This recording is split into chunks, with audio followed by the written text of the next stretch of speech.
朋友嘅係咪？哦，咁而家你又發現你老公係背住你喺出邊咧，就又生咗個小朋友9歲啦。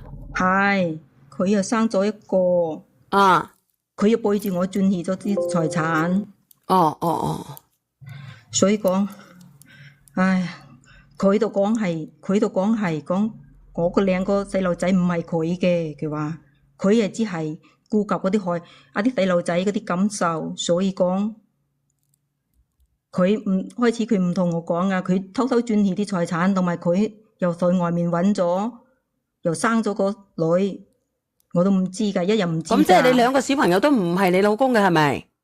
係個老公嘅，你走去見下啦，但係如果咁樣佢講唔嘅係，嚇，但係佢講唔係，咁佢講唔係，即係佢發現咗你出軌咯，姐姐。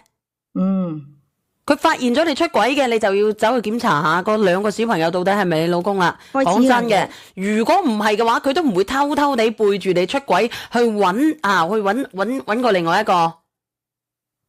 因為我當時我算個日期啊，個兩個細路仔都係我老公噶。咁問題係你老公話唔係你老公嘅，你老公話唔係佢嘅，咪走去做檢查咪得咯，做 DNA 咪得咯。後尾佢又去做咯。